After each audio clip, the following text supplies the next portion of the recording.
Welcome to Digging Deep. I'm Mark Sutcliffe. It is so great to be restarting Digging Deep after a little bit of a break. As many of you may know, I paused the podcast in the summer of 2022 when I launched my campaign to be the next mayor of Ottawa. And I'm grateful to have been elected by the people of Ottawa. Very, very grateful. And now that I've been mayor for about 9 months, I'm rebooting the podcast with a renewed focus on my city and the interesting people that I get to meet in my new job. And today's guest is a great example of that. He is a legend in the city of Ottawa. He's one of the greatest local sports figures of all time. He is the longtime captain of the Ottawa Senators and a member of the Hockey Hall of Fame, Daniel Alfredsson.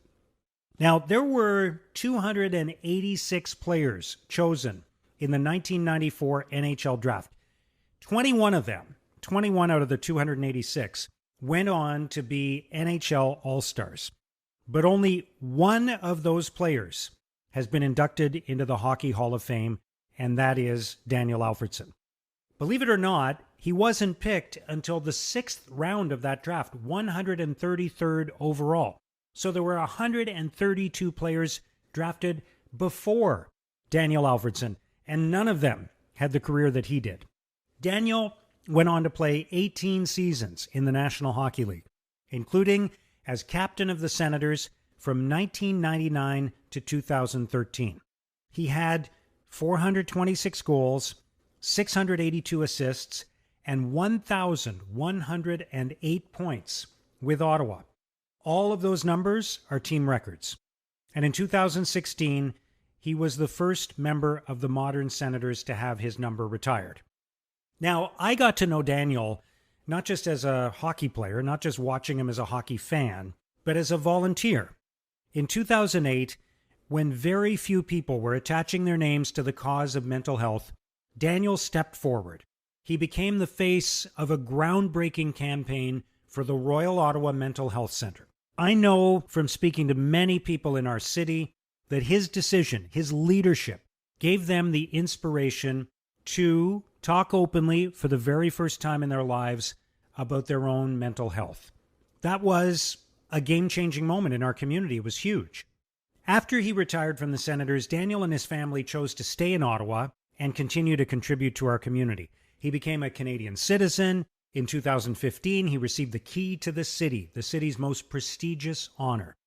And in 2022, Daniel was inducted into the Hockey Hall of Fame. And he used his induction speech to once again shine a light on mental health. He alone has done so much to remove the stigma of mental health issues and support our community. I've seen loads of evidence of this. So we're going to hear Daniel Alfredsson talk about many things in this podcast. This interview was recorded live at the Mayor's Breakfast, which is a regular event at City Hall that I host and is presented by the Ottawa Board of Trade and the Ottawa Business Journal. So let's start digging deep with Daniel Alfredsson. Thank you. So I've got some questions here for you, but Chris Phillips has told me that if I don't ask some tough questions, that he's going to jump in with a couple himself. So be ready for that. Sounds good. Yeah. My first question, though, is I've struggled with this for a while. I don't know whether to call you Daniel or to call you Alfie, and I'm not sure which one you prefer. So as long as you don't call me Dan, I'm okay. Okay. That's the only nickname I don't like. So if you want to make me mad, that's what you should call me. Alfie is usually what people call me. Yeah. Daniel, if they're not sure, maybe, but Alfie works very well. Okay. All right, Daniel. Dan. Dan, exactly. So I want to talk a little bit about your career and then, some of the stuff you're doing now. But, and then, of course, we have a lot to talk about in terms of the future of our hockey team, we're at a really exciting juncture, obviously. But I think a lot of people wonder, how did you do it? How did you go from being a 6th-round draft pick to being an NHL Hall of Famer? I didn't try very hard early on. No, that's a joke. I don't know, to be honest. It's not. There was never a plan. This is what I want to do. Loved sports, still do. Loved everything about it, practicing, learning about how to get in shape. And I always joke, if have an afterlife, I'll be a dog, because put a ball in front of me and I'll run forever. I'm not a guy that goes out and just, runs just for the sake of running. Always loved sports. Who would do that? Yeah. Only a crazy person would just go out and run. I need to be challenged that way. Just solving solutions and figure things out quickly. But I loved sports. Soccer and hockey were the two sports I played growing up competitively. I got to the point of, I think it was around 14, when I kind of had to decide. I played the highest level in both sports, and it came to a point where they overlapped too much. I had to decide, and I wasn't sure. It took me a couple of weeks, I think. I remember my dad asking me, he's like, so what do you want to do? And I ended up taking hockey, because at the end of the soccer season, I was frustrated. The pitches weren't very good, so the ball was bouncing, and it's like, well, hockey, the puck is flatter. I feel like I have more control. So that was the reasoning behind choosing hockey. And then played junior. I was okay, but I think I was a late bloomer. Hit puberty later than most. So I never really stood out. I always had good skills and could anticipate the game well. But it wasn't until I started hitting puberty and getting stronger that I started getting better. So just going from junior, getting up another level is like, oh, this is fun. And then junior B, and then going to junior A, it was like, okay, I can do this. And then it all kind of just happened. Next challenge, try out for the next team. Okay, I made that, and then here we are. So it was never a plan. Was never worried if I was going to get cut or didn't make a team. I knew I could always play on some team, and just loved playing the game. Yeah, and what I find interesting about that is I've talked to lots of athletes, and I've talked to lots of successful entrepreneurs, and I think the critical thing is you have to love every part of it, right? You've got to love practicing. You've got to love going to the rink early, doing the work, understanding how you can get an edge, with nutrition or with a new workout or something like that. And I'm sure you encountered, there have to have been players along the way who didn't enjoy it as much as you, right? There are people who are naturally talented at something, but it doesn't mean they enjoy all the hard work that's required to get to and stay at the highest level. No, exactly. And a lot of people, they did enjoy it too, but they enjoyed other stuff more, like going to parties, having girlfriends. I was kind of nerdy that way, that I just wanted to do sports. That was my thing. I didn't want to go to any dances or anything. I was like, oh, is there another practice I can go to? I would try to find that. And I would also add that, as everybody knows, you need good mentors, good coaches to have around as well. And I think growing up in Sweden, like I said, I was a late bloomer physically, and everybody always got a chance to play. So even if I was on a team where I maybe wasn't the top third of the best players, everybody still played power play, still played penalty killing. So I never felt like, oh, but this is too much. I only play 5 minutes a game. Everybody plays the whole game, and you just rolls lines. And I think that made it, for me anyway, that this is still fun. I still enjoy this. I'm not just pushed aside. And good luck when you catch up physically. And I'll add a little story to that. Go to 2005, the lockout in the NHL. I ended up going back to Sweden for the latter part of the season. I think I played 17 regular season games. We had a very good team.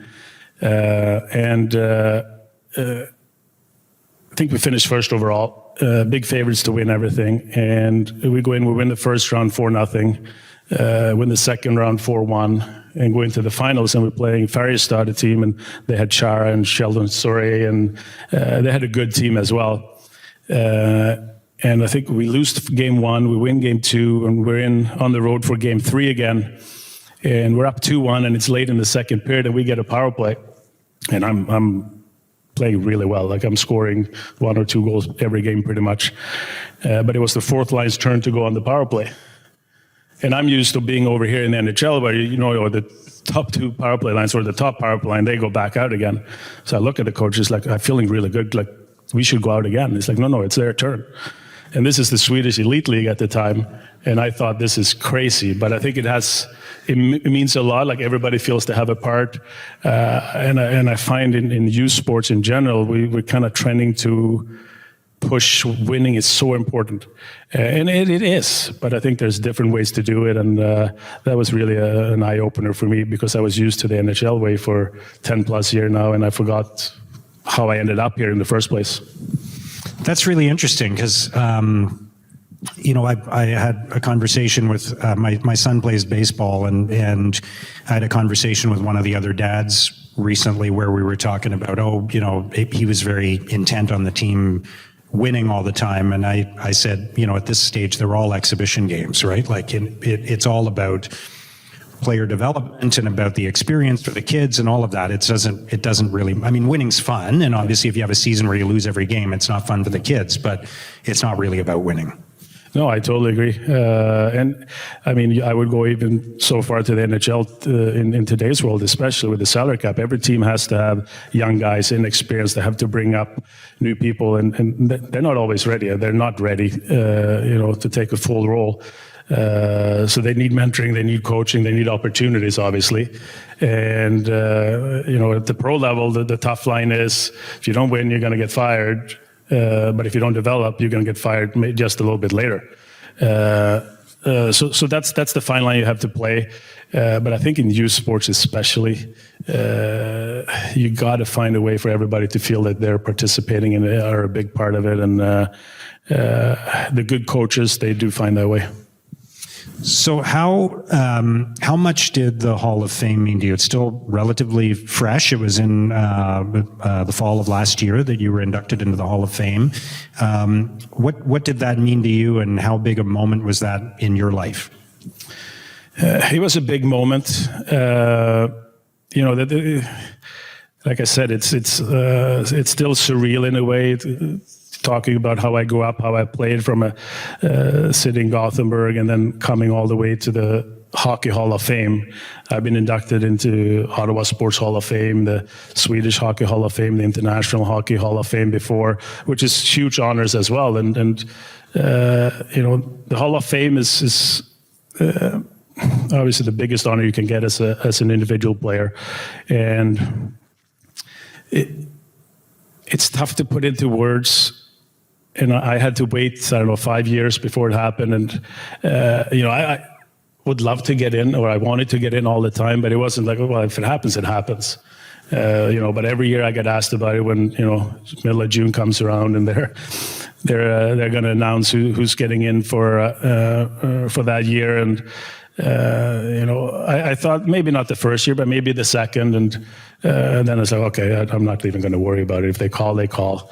So it was more my friends or closer people that remind me every year. But then to finally get the call this year, and I paid more attention this year and thought maybe it could happen. Some of the guys here in Ottawa did a phenomenal campaign to lobby for me. I don't know how much effect it had, but it felt really good. So I was like, it's okay if I don't get in. Maybe they can do that again next year, because it makes me feel really good. Whether you get in or not, you just get this little advertising campaign about you every year. It's great. Exactly. Yeah. But it's a great honor. And when you look back, it's weird to get an individual honor like that when there's so many people that helped you get to that point. Obviously, like I said, parents, coaches, teammates, staff around the teams, and playing in Ottawa for such a long time as I did, and us, although we didn't win the Stanley Cup, we had a lot of successful years of being in the playoffs, and it was a really good atmosphere within the team. The players, the staff, our extended families, and everything, and those are the things that kind of, wow, this is what it's all about, and then to be able to share that Hall of Fame moment with a lot of those people, that the whole week was surreal, to be honest. Well, you deserved it, and it should have come sooner. But that's another story. But why did you choose after your career to stay in Ottawa? You could have gone back to your home country of Sweden. You could have, you could live anywhere in the world. You could live in somewhere warmer in February, as I someday aspire to do. But what made you decide to plant your roots here and raise your family here with your wife, Bibi? LRT.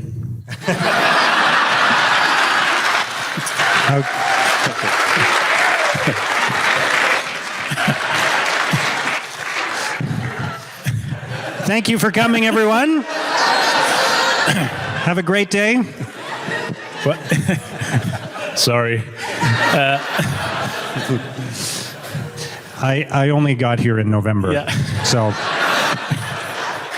sorry for that. Anyway, I think it's I was living in Detroit, had retired for a year, and the lovely Brian Murray and I talked, and he wanted to get me involved with hockey again. So I started working in management and commuted Detroit, Ottawa for a year.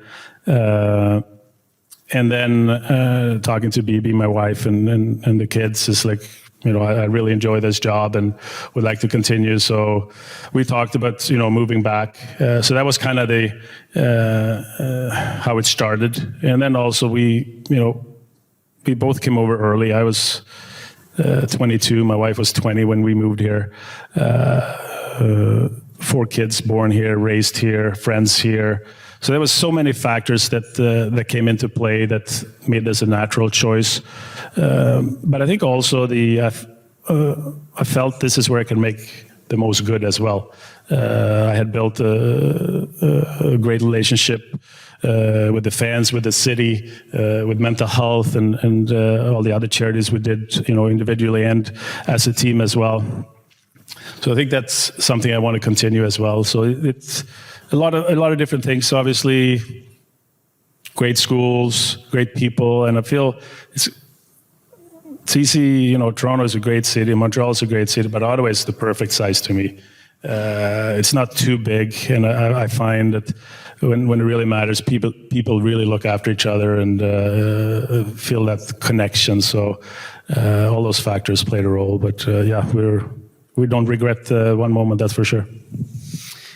And why did you? I know you've told the story before about your family connection to mental health, and but I still look back on that moment as a game-changing moment in Ottawa.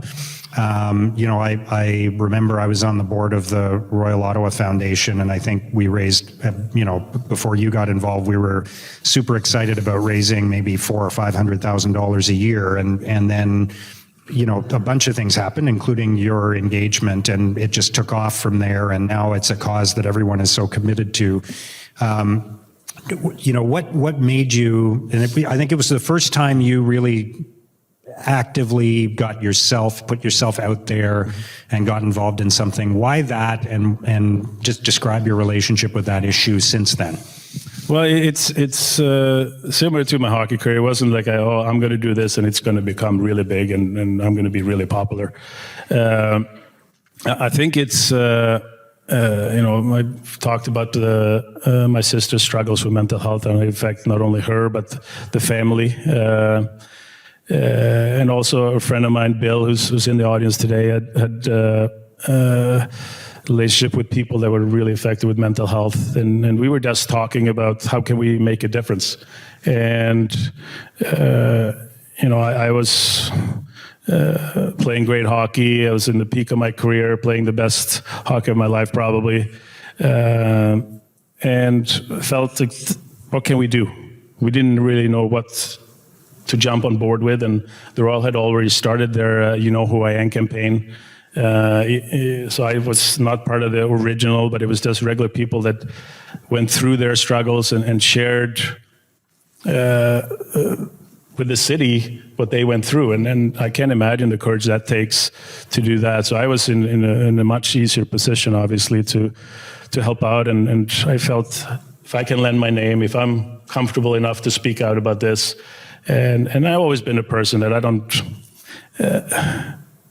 don't really care how I come across, or if I feel these are my intentions, they're good intentions, I'll try to do it.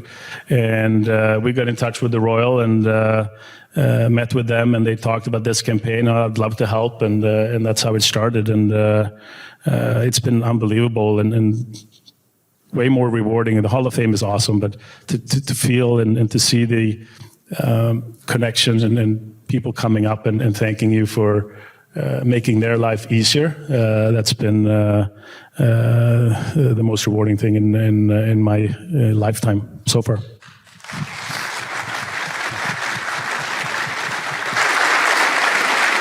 Well, and as I said, the impact has been immeasurable. So thank you for what you've done.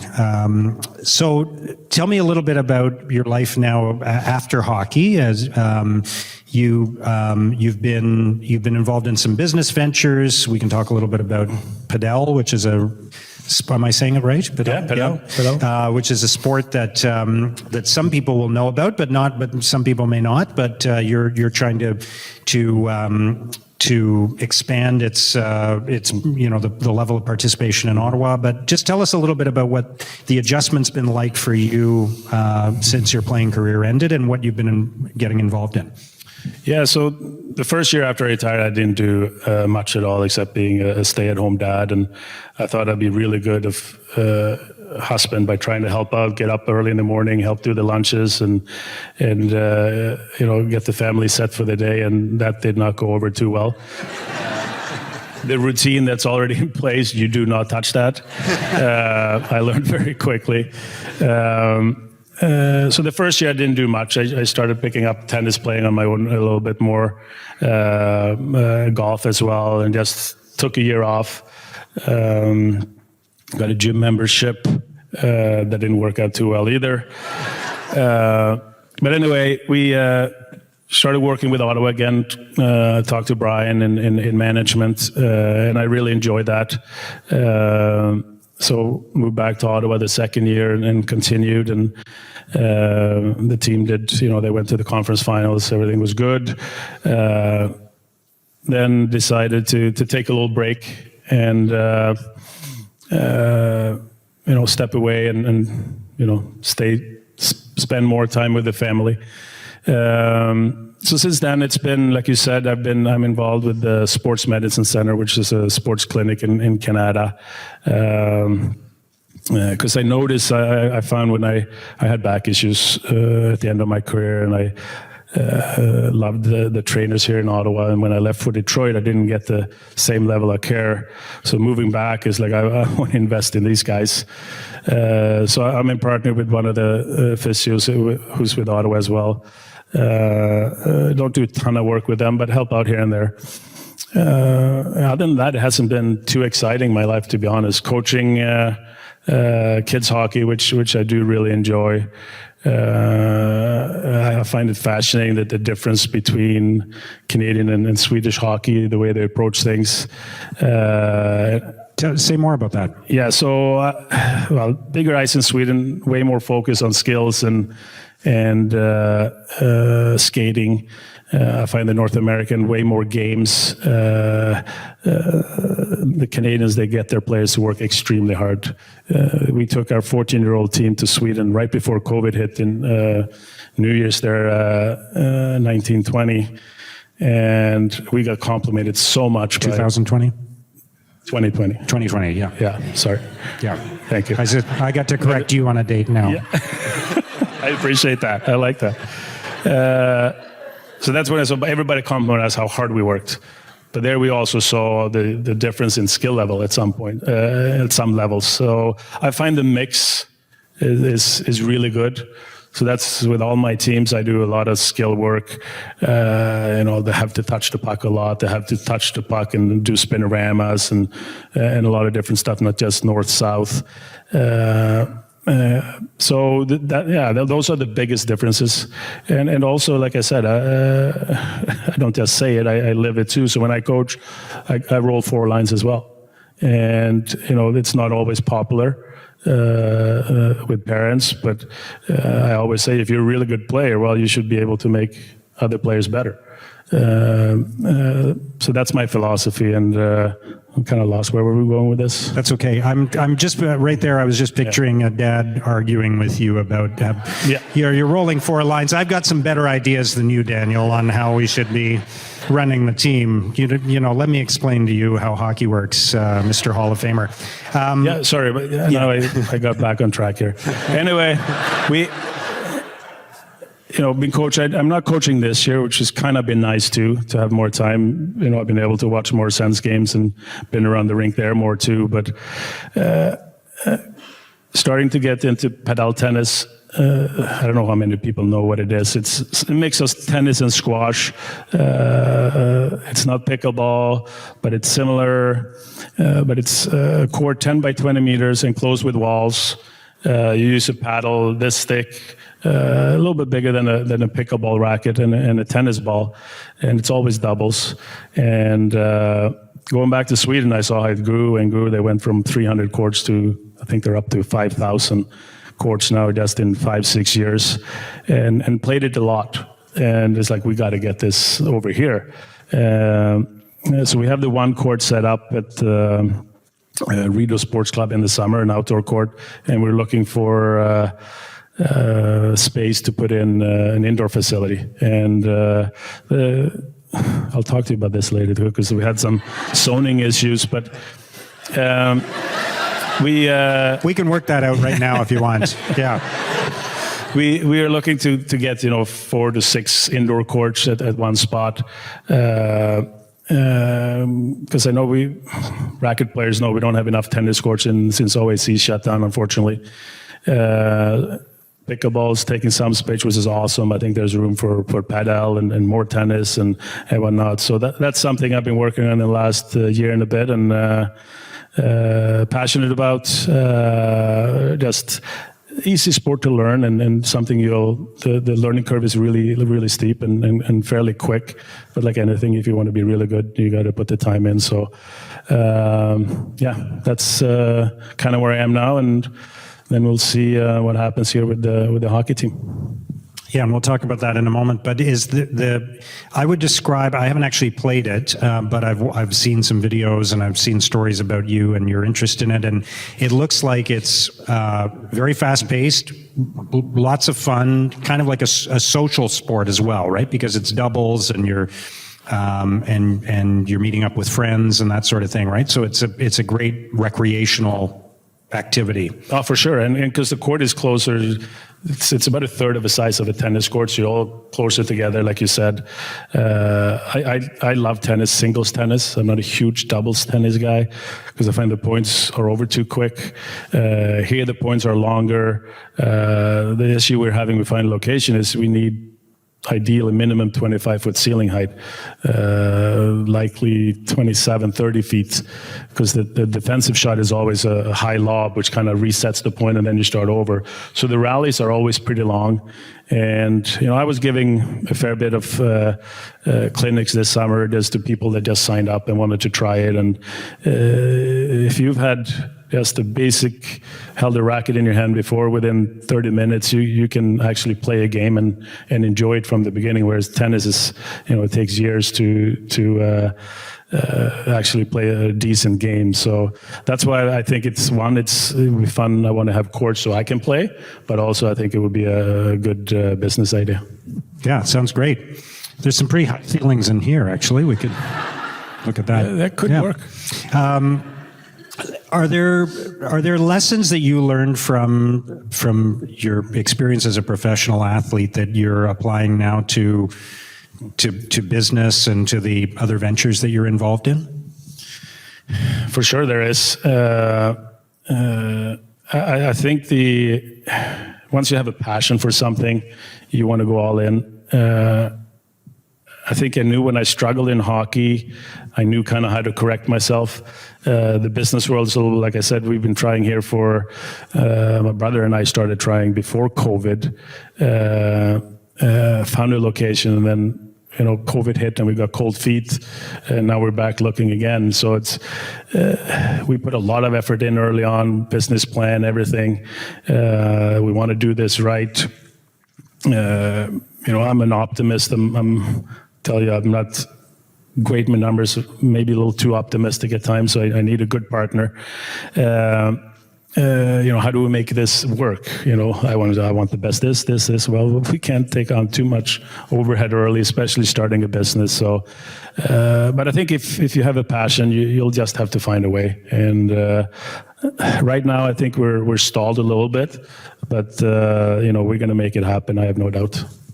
Sounds great. So let's talk about our hockey team, which of course is up for sale right now, and there's a lot of interest. And you were playing for the Senators the last time the team was sold.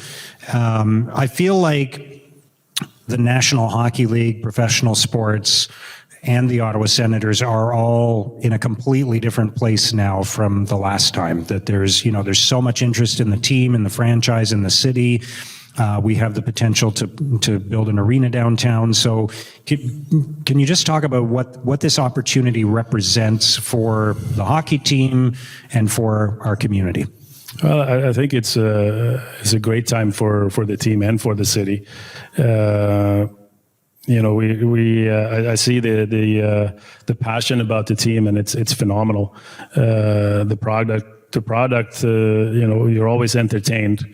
We're always want more as fans. Like it's pretty easy when you sit up top and watch, and it's a young team, but it's I think a very exciting time. I think the cornerstones are there. In terms of the personnel on the ice, I think.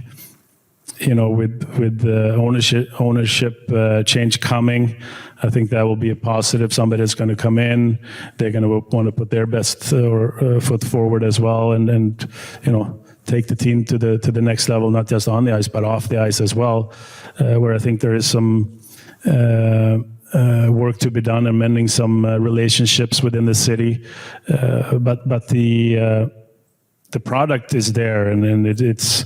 I was listening when you were talking about the city. It's exciting. We're building. We're seeing this vision, and I think it's the same with the hockey team. They're missing a few pieces. I think more than anything, they're missing a little bit of experience.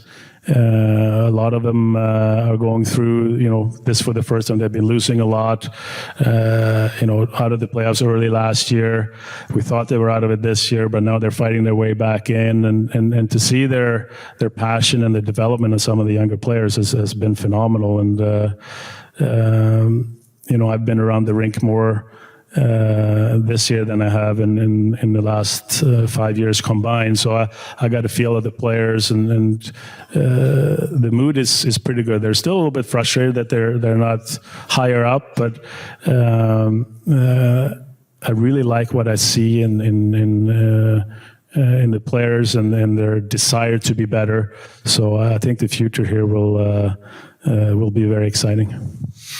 Yeah, and I think when you look at the last time the team was sold, it was basically a bankruptcy situation, and there was a question about whether payroll would be met, and is anybody going to come in and buy this team? We need somebody to save the franchise, and it was almost like the team was bought at a discount, and this time around, there's multiple bidders. People are talking about hundreds of millions of dollars, almost $1 billion just to purchase the franchise. What do you think that says about? We were talking. Chris Neal, of course, had his jersey retired last week, and we're at it's a different chapter now. And the team's been here 30 years. We have a Hall of Famer. We have people with their jerseys retired. There are kids growing up who have. Unlike, I grew up in Ottawa when we didn't have a hockey team. My son is growing up in a city that's always had an NHL team in his life, right? So it just feels very different. Like the roots are a lot deeper and the opportunity is greater. The team has matured. The city has matured. There's no question. And I think the interest is here. There's no question about a very passionate fan base, supportive business community. And of course you need that. And we saw, the excitement when they went to the conference finals in 17, but then since then they haven't made the playoffs, and that's rink hasn't been sold out. Attendance has been an issue, but I think the wave here that's coming with the Stutzel, Kachuk, and Norris, and Shabbat, and Sanderson. There's a lot of excitement, and obviously we want it to do well right now. And I hope that they can, play well here in the next few weeks, so they feel that and learn from this experience going in that maybe they have a chance to make the playoffs. Momentum is such a powerful thing, and I don't know their exact record the last 15 games, but it's pretty darn good. And if you can ride that and stay fairly healthy from here on in, I think if they can fight and then play meaningful games at the end of March and till the season ends, will be invaluable. And if they would be able to make it to the playoffs, I think that would be huge for them. But also, having said that, I know they're taking a step. You can tell in the maturity of the game just from the start of this season to now. I don't think they're throwing away games. They're not giving away easy goals as much as they used to. So they're definitely learning. They're learning how to play together. And like you said, with the ownership change coming, positive. Ryan Reynolds, is he going to be part or not? Who knows? If he would be, I think it would be great as well. Like you said, Ottawa is up there. It's exciting to be part of this because I think there is a lot of growth and a lot of things looking up for the team and the organization. In an ideal world, what role would you have in the future of the Ottawa Senators after this ownership change? I was asked if I wanted to be part of it this year. And intriguing and flattering, obviously. But I said I'll be around more this year. I'll help out any way I can, but I don't want to take on an official role in case there is an ownership change and I have a role that I really like, and then a new owner comes in and it's like, no, I have somebody else for this role. I don't know if I could handle another leave the Senators moment in my life.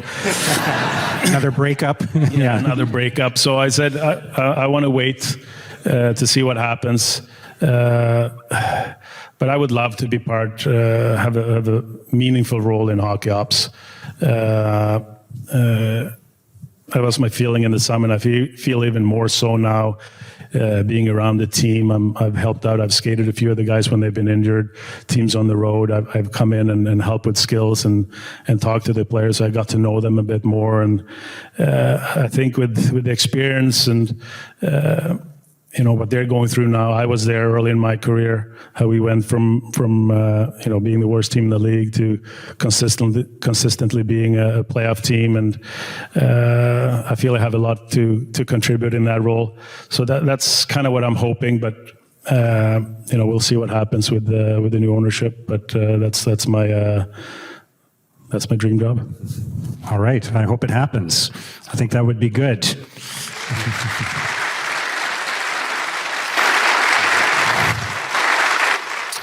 So last question, because I know you have a train to catch. I'm going to try. Yeah. What do you're a longtime resident of Ottawa now, and your kids are growing up in this community. What do you hope for? What do you imagine? What's your aspiration for the future of our city, our community? Well, obviously, we see there's obvious issues with LRT, which obviously I think that will get solved down the road, and it will be a great contribution to the city, healthcare. Whatnot, but just a city where we continue to look after each other. I think we'll, obviously we're going to grow. I think during COVID, a lot of people found out Ottawa is a phenomenal place to live with all the outdoor recreational activities and other things we have. So I don't know if I have any vision exactly for the city, but today's world, we all know polarizing everything is. It's either you're black or you're white, or you do this, you do, I can't agree with that because you're on that side, I'm on this side. We got to look at the bigger picture and look after each other first and foremost. I think that's hugely important, and I feel that we have that in this city, and I hope we don't lose that.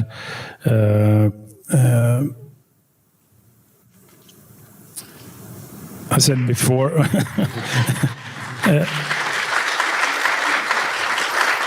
I said before, healthcare. I said I've had a few surgeries in my career, and NHL players, we get the best care possible. This is the best surgeon for this operation, and this is the best one in Denver or Cleveland, wherever you want to go. But I always elected to have my surgeries in Ottawa because I know the doctors, they're extremely good, and there's no secret to anything. And then I know if I walk in as the captain of the hockey team, I know he's going to look after me. He's not going to want to mess up. So we do have good people working here. Hopefully a lot of them stay and continue. It's been a tough few years for all of them. But I think that's the biggest thing. A lot of people see, the drive-in today. The other thing, if you have the key to the city, they plow your streets first, if you didn't know that. And they don't, but just driving, they get angry so quick. And that's just the climate we live in. So sometimes we just got to take time, slow everything down, take some deep breaths. And it's like a hockey team. We look after each other. We care about everybody, and we all do our part to help to contribute. I love that. We look after each other here. That's a great message about our community. I think it's very true. Daniel, thank you so much. Alfie, thank you so much for all you've done for our community. Thank you for choosing Ottawa as a place to raise your family and continue your contributions to our community after your playing career. Congratulations again on the Hall of Fame, such a well-deserved honor. And you're an amazing hockey player, but I think you're just a fantastic person as well, and that's been evident in everything you've done as a leader in our community. So thank you so much. Thank you, and congratulations to you as well. You made it out of the draft, I guess. I think my draft was more fun than yours. But it's good luck with everything, and it's been a pleasure knowing you, and thanks for having me. Thank you. And thank you very much. Daniel Alfredsson. Thank you.